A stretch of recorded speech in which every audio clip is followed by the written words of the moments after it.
The advantage to having a mesh base is that obviously it's cooler, it's usually easier to repair, and it's a little bit less expensive.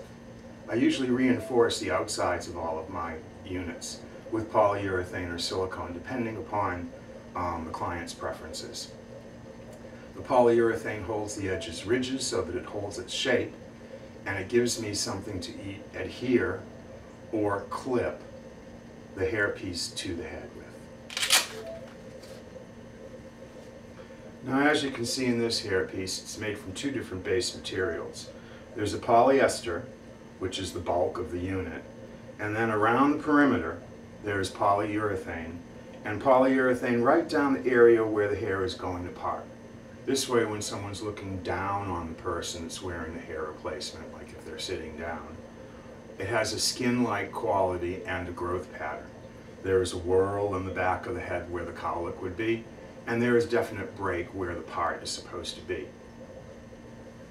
This particular one is made with clips. This is called a temporary attachment. These clips can be opened up and then pressed back on, catching hairs underneath, and this will hold it on pretty much for the whole day without having to be retightened. The front is usually held on with a double-faced tape that's pressed down to the hairline in the front, and this is where the most stress is going to be. There's wind and so forth that would cause the unit to lift up. The double-faced tape will ensure that it will not lift up. In a case where there is still some remaining hair there are two options. You can either put additional clips in through the front, or you can shave the scalp and use the double-faced tape. Using tape over growing hair is not a real successful way to adhere the unit to the head. Where Roxanne is going to be wearing her hair down in front of her face in the form of a shattered bob, I'm going to bring the front of the unit right up to the hairline.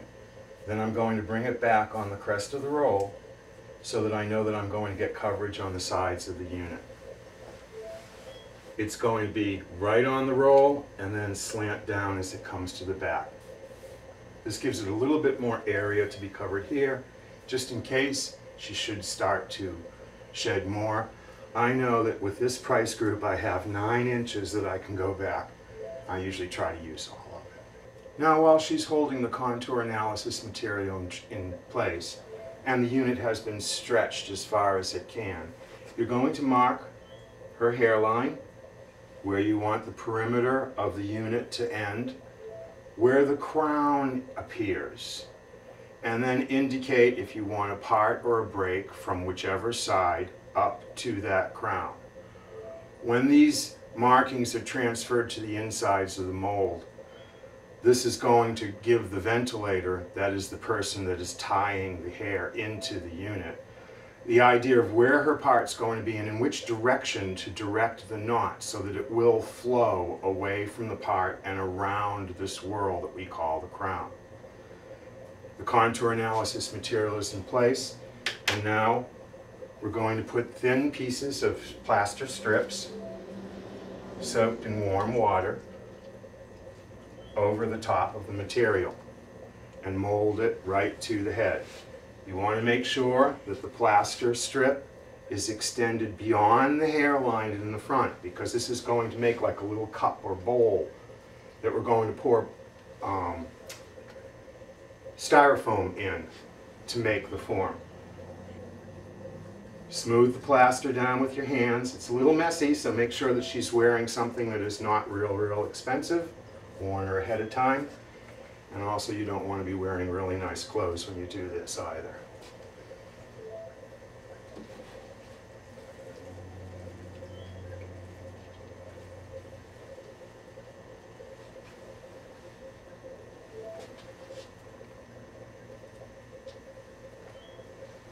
Smooth out the strips nicely when you're applying them.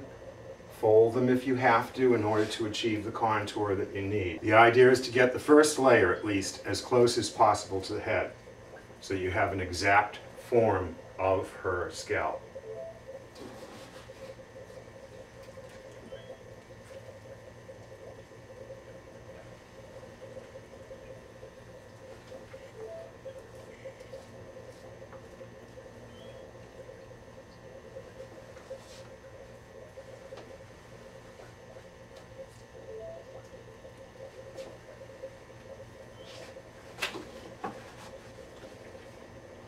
Once you have the first layer down, you're going to lay the second layer in the opposite direction. So where the first layers went from side to side, the next layer is going to go from front to back. This will build more strength because these molds have to be shipped to Manila. And I doubt seriously if these people are gentle with the packages that they're hauling. So I usually put 3 or 4 layers of plaster.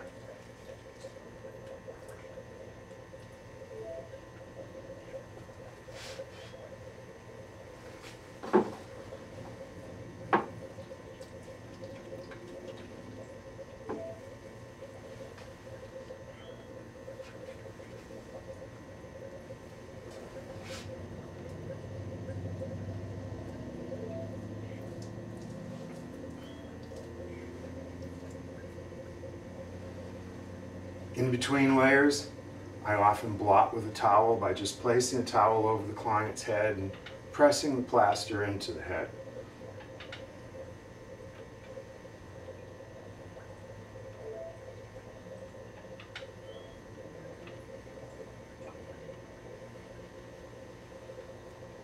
One more layer of plaster should make it thick enough.